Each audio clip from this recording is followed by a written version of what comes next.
let them get loose. Because, man, if it gets like I think it's going to get, and I think we ought to gather the kids and start looking for some way out of here. Don't split yet. I think we can make it. We're coming into a crisis now, but this is the time to be alert. Alert.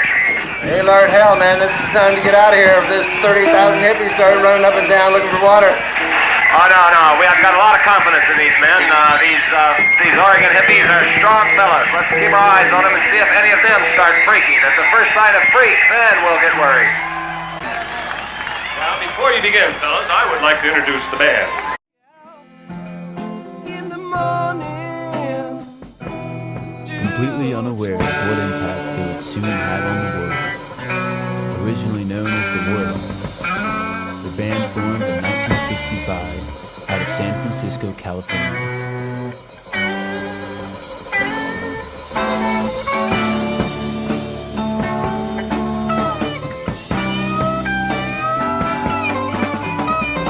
The Grateful Dead was more than just a band. They were the torch which bared the flame of the psychedelic era, a countercultural revolution.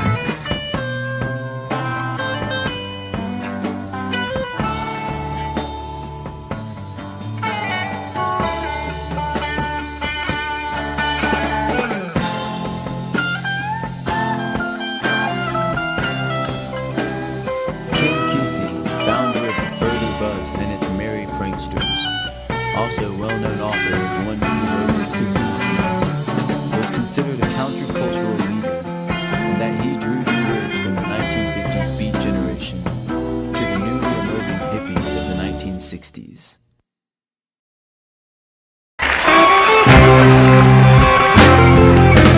Left my home in Norfolk, teeny California on my mind. Kesey put the spotlight on the Warlocks by hosting them as the house band for his mini album in California.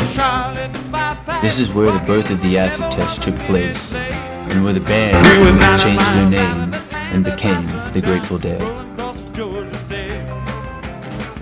Full of trouble, it turned into a struggle halfway across Alabama. When the hound broke down and left us all stranded in downtown Birmingham. Woo!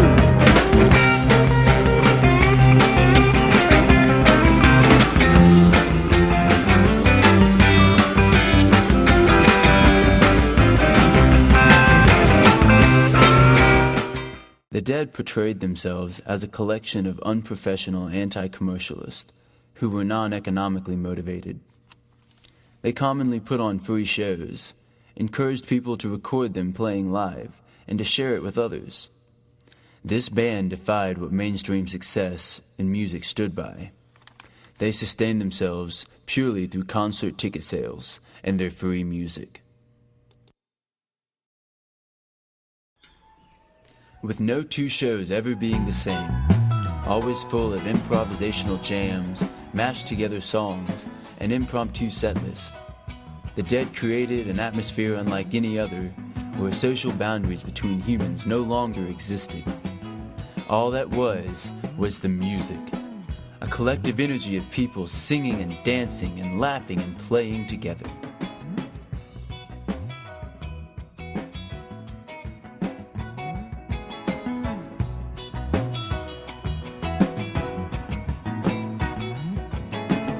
I was walking round Governor Square. Got a chill to the wind, about a nip to the air.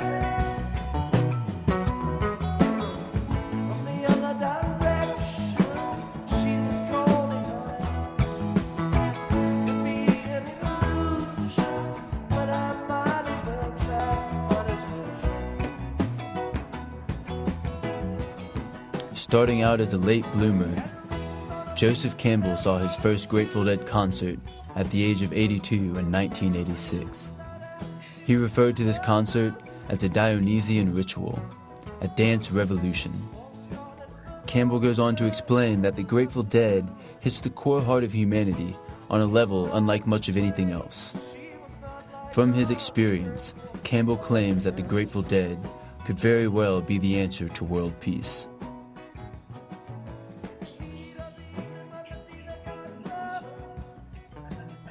In the midst of these shows, People lost track of any separation between one another, becoming completely immersed in a joined community of dance, music, and love. Those fortunate enough to have seen the Grateful Dead in person would perhaps speak of experiencing a sense of oneness amongst the crowd.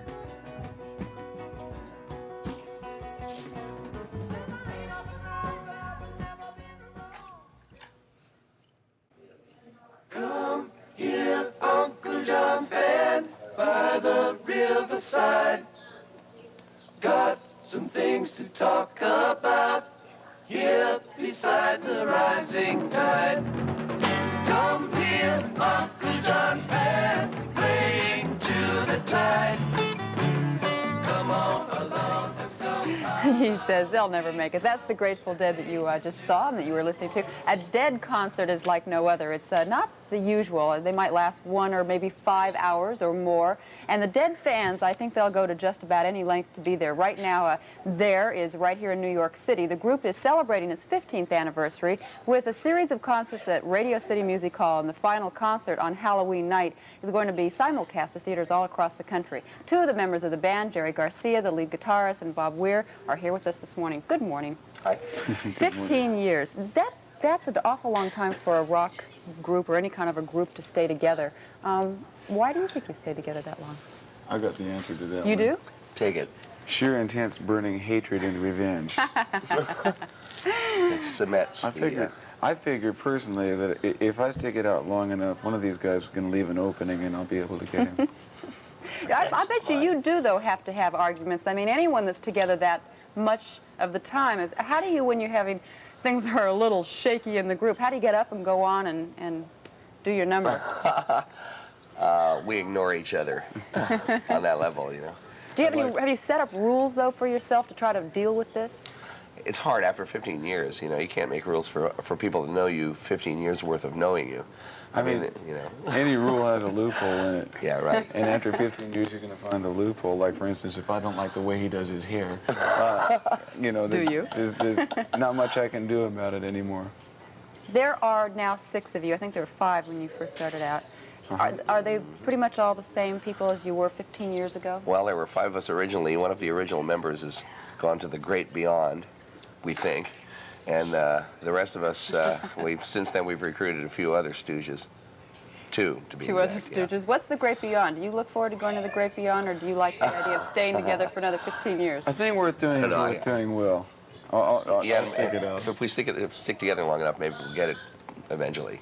You know, I covered a couple of your concerts as a reporter here in New York, not on the inside where the music was going on, but outside where the hordes and hordes of young kids were trying to break the door down and get in. Your fans are unbelievable. The Deadheads, they call them. Don't believe What do you in think about them? I mean, they almost it's like a worship thing. They're actually real good people. They're not... They're game. Yeah, they're game. I mean, they go to concerts night after night knowing that, knowing as we know that we have our good nights and we have our not so good nights, maybe, you know. Maybe. And they're willing to take their chances. We don't play a set show or anything like that. Yeah. So it's always different. I've heard some have even quit their jobs to follow you across the country. We went down to Radio City Music Hall the other night and stood out in front, and we stopped a few of them, and I thought you might enjoy hearing what some of them had to say. That'd be nice. All right, my name's UJ Pastrana, and I'm waiting here for Grateful Dead. I waited online for 3 days for these tickets. Tonight is my 75th concert.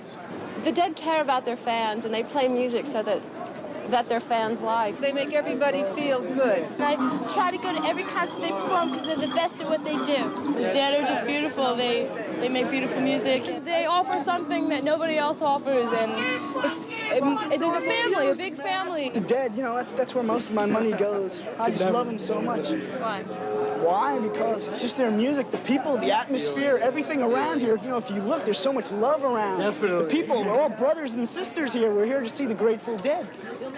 Okay, now that brings to mind to me a number of questions. First of all, they said you care about your fans. I mean, do you feel a real commitment to these people who are so dedicated to you? Well, more than that, we feel a commitment to the music. I mean, we chase the music just as hard and as fast as we possibly can. And if we do that well, then they're going to be satisfied, we figure. Good reasoning. how do It's you hard deal not with to them? like 'Cause, I mean, people here, who like you. You yeah, know, I here mean, are these young people that, I mean, he says, I spend all my money on going Yeah. to these concerts. So do we. You know, I mean, it costs us as much to work almost You as have a we point make there. working, and it's the same. You know, I mean, our commitment is like theirs. It's the same. We're the same sort of people.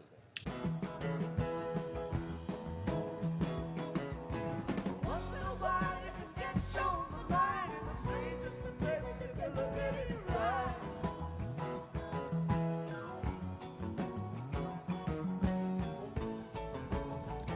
Christopher Chase, author of Playing Nature's Paradigm, System Science and the Grateful Dead, brings light to the symbiosis Grateful Dead holds with nature. The chaos theory states that nothing in this universe is random, and that every action affects a later one to come, that all things happen for a reason. The Grateful Dead's style of music is just as random as the crystal clear stream trickling down an old riverbank, only a few miles down the road.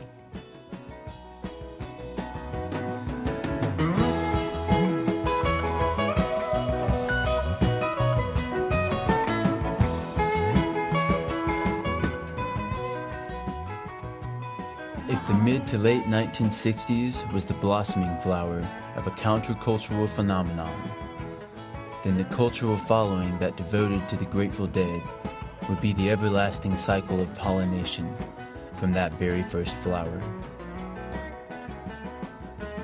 This group of devoted fans lived life on the road, following the Grateful Dead wherever they toured to eventually become known as Deadheads. The Deadhead identity was the formation of an entirely unique discourse community, whose values were based on treating everyone as equals, as brothers and sisters. Scarlet Begonia's lyric, "Strangers stopping strangers just to shake their hand," speaks clearly of the unbounded acceptance these people hold for humanity, no matter one's race, gender, age, or religion. The Deadhead culture parallels other discourse communities that too envision an enlightened society where all of humanity is undoubtedly equal. For instance, Taoism and Buddhism, as well as Judaism. I'd like to speak of the Jewish people, whose history from the beginning was founded upon by Abraham and Sarah traveling to unfamiliar lands in hope of starting the foundation of what would one day be a truly equal people.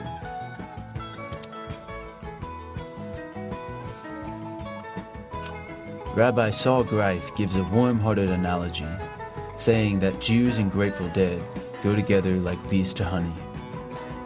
Phrases like Jews for Jerry and blues for Challah have stemmed from those that are Grateful Dead fans as well as Jewish. Mickey Hart, one of the Grateful Dead's drummers, is Jewish as well. He recently performed in Jerusalem back in 2014. Backstage Passover Seders was also a common occurrence during Grateful Dead spring tours. Jewish people and Deadheads alike have been a congruent combination since the beginning. After the untimely death of guitarist and vocalist Jerry Garcia in 1995, the Grateful Dead's music carried on. The remaining members of the band put together cover bands like The Other Ones, The Dead, and Further in order to keep the music and the legend alive. This band has been dubbed the 57th greatest artist of all times by Rolling Stone magazines. In 1994, they were inducted into the Rock and Roll Hall of Fame. It's accurate to say that the Grateful Dead was the pioneering godfathers of the jam band world.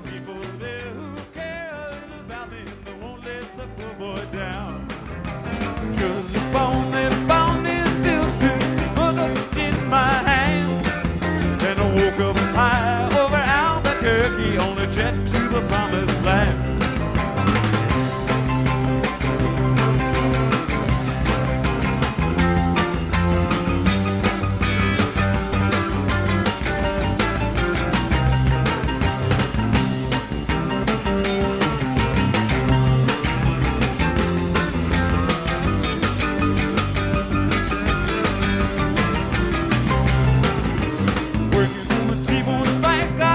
55 over to the Golden State.